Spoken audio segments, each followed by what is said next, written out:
अथ श्री गोविंदाष्टकम्।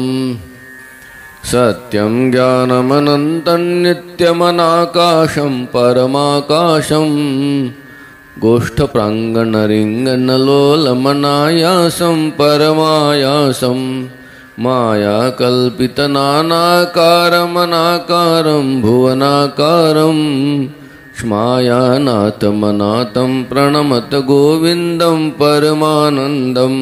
मृत्स्नामत्सिकिमीह यशोदाताडनशैशवसन्त्रासं व्यादितवक्त्रालोकितलोकालोकचतुर्दशलोकालिं लोकत्रयपुरमूलस्तम्भं लोकालोकमनालोकम् लोकेशं प्रणमेशं प्रणमत गोविन्दं परमानन्दम्।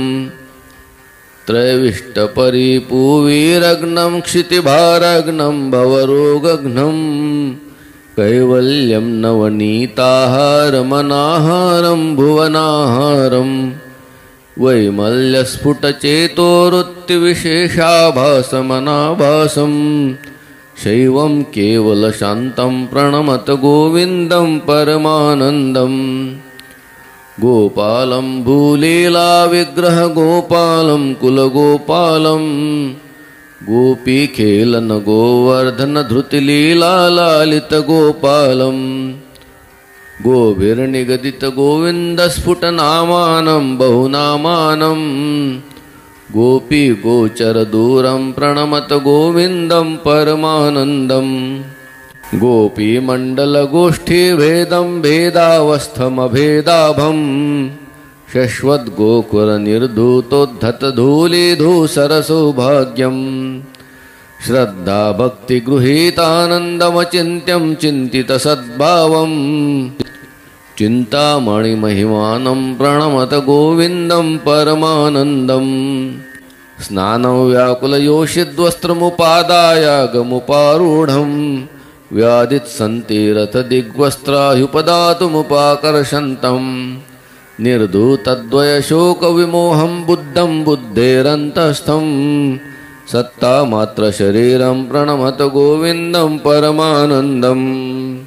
कान्तं कारणकारणमादिमनादिं कालमनाभासं कालिन्दीगतकालीयशिरसि मुहुर्नित्यन्तं नृत्यन्तं कालं कालकलातीतं कलिताशेषं कलिदोषघ्नं कालत्रयगतिहेतुं प्रणमत गोविन्दं परमानन्दम्।